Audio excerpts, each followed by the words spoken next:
जय गुरु जी। शुक्राना गुरु जी। सारी संगत को जय गुरु जी। ओम नमः शिवाय। शिव जी सदा सहाय। ओम नमः शिवाय। गुरु जी सदा सहाय। शिव पुराण श्री रुद्र संहिता तृतीय खंड का 41वां अध्याय। मंडप वर्णन व देवताओं का भय। ब्रह्मा जी बोले, हे मुनि श्रेष्ठ नारद, तुम भी भगवान शिव की बारात में सहर्ष शामिल हुए थे। भगवान शिव ने श्री हरि विष्णु से सलाह करके सबसे पहले तुमको हिमालय के पास भेजा। वहां पहुंचकर तुमने विश्वकर्मा के बनाए दिव्य और अनोखे मंडप को देखा तो बहुत आश्चर्यचकित रह गए। विश्वकर्मा द्वारा बनाई गई विष्णु, ब्रह्मा, समस्त देवताओं की मूर्तियों को देखकर यह कह पाना कठिन था कि ये असली हैं या नकली। वहाँ रत्नों से जुड़े हुए लाखों कलश रखे थे। बड़े बड़े केलों के खंभों से मंडप सजा हुआ था। तुम्हें वहाँ आया देखकर शैलराज हिमालय ने तुमसे पूछा कि देवर्षि, क्या भगवान शिव बारात के साथ आ गए हैं? तब तुम्हें साथ लेकर हिमालय के पुत्र मैनाक आदि तुम्हारे साथ बारात की अगवानी के लिए आए। तब मैंने और विष्णु जी ने भी तुमसे वहाँ के समाचार के बारे में पूछा। हमने तुमसे यह भी पूछा कि शैलराज हिमालय अपनी पुत्री पार्वती का विवाह भगवान शिव से करने के इच्छुक हैं या नहीं। कहीं उन्होंने अपना इरादा बदल तो नहीं दिया है?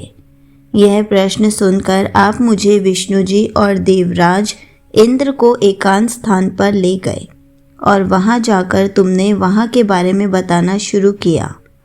तुमने कहा कि हे देवताओं, शैलराज हिमालय ने शिल्पी विश्वकर्मा से एक ऐसे मंडप की रचना करवाई है जिसमें आप सब देवताओं के जीते जागते चित्र लगे हुए हैं।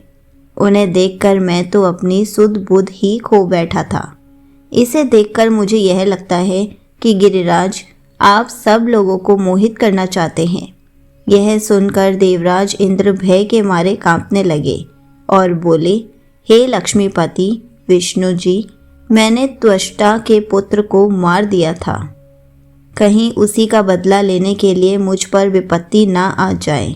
मुझे संदेह हो रहा है कि कहीं मैं वहां जाकर मारा ना जाऊं। तब इंद्र के वचन सुनकर श्री हरि विष्णु बोले कि इंद्र, मुझे भी यही लगता है कि वह मूर्ख हिमालय हमसे बदला लेना चाहता है, क्योंकि मेरी आज्ञा से ही तुमने पर्वतों के पंखों को काट दिया था। शायद यह बात आज तक उन्हें याद है और वे हम सब पर विजय पाना चाहते हैं, परंतु हमें डरना नहीं चाहिए। हमारे साथ तो स्वयं महादेव जी हैं। भला फिर हमें कैसा भय? हमें इस प्रकार गुपचुप बातें करते देखकर भगवान शिव ने लौकिक गति से हमसे बात की और पूछा, हे देवताओं, क्या बात है? मुझे स्पष्ट बता दो। शैलराज हिमालय मुझसे अपनी पुत्री पार्वती का विवाह करना चाहते हैं या नहीं? इस प्रकार यहाँ व्यर्थ बातें करते रहने से भला क्या लाभ? भगवान शिव के इन वचनों को सुनकर नारद तुम बोले, हे देवाधिदेव शिव जी, गिरिजानंदिनी पार्वती से आपका विवाह तो निश्चित है। उसमें भला कोई विघ्न बाधा कैसे आ सकती है? तभी तो शैलराज हिमालय ने अपने पुत्रों मैनाक आदि को मेरे साथ बारात की अगवानी के लिए यहाँ भेजा है। मेरी चिंता का कारण दूसरा है। प्रभु, आपने मुझे हिमालय के यहाँ बारात के आगमन की सूचना देने के लिए भेजा था। जब मैं वहाँ पहुँचा तो मैंने विश्वकर्मा द्वारा बनाए गए मंडप को देखा। शैलराज हिमालय ने देवताओं को मोहित करने के लिए एक अद्भुत और दिव्य मंडप की रचना कराई है। आपको यह जानकर आश्चर्य होगा कि वे सब इतने जीवंत हैं कि कोई भी उन्हें देखकर मोहित हुए बगैर नहीं रह सकता। उन चित्रों को देखकर ऐसा महसूस होता है कि वे अभी बोल पड़ेंगे। प्रभु, मंडप में श्री हरि, ब्रह्मा जी, देवराज इंद्र सहित सभी देवताओं, ऋषि मुनियों सहित अनेक जानवरों और पशु पक्षियों के सुंदर व लुभावने चित्र बनाए गए हैं।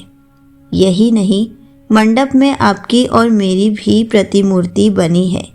जिन्हें देखकर मुझे यह लगा कि आप सब लोग यहाँ ना होकर वहीं हिमालय नगरी में पहुँच गए हैं। नारद, तुम्हारी बातें सुनकर भगवान शिव मुस्कुराए और देवताओं से बोले, आप सभी को भय की कोई आवश्यकता नहीं है। शैलराज हिमालय अपनी प्रिय पुत्री पार्वती हमें समर्पित कर रहे हैं, इसलिए उनकी माया हमारा क्या बिगाड़ सकती है। आप अपने भय को त्याग कर हिमालय नगरी की ओर प्रस्थान कीजिए।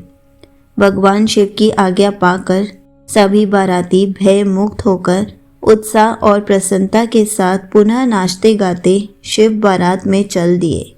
शैलराज हिमालय के पुत्र मैनाक आगे आगे चल रहे थे और बाकी सभी उनका अनुसरण कर उनके पीछे पीछे चल रहे थे। इस प्रकार बारात हिमालयपुरी जा पहुंची। संगत जी, यहीं पर शिव पुराण श्री रुद्र संहिता तृतीय खंड का 41वां अध्याय समाप्त होता है। जय गुरु जी। शुक्राना गुरु जी।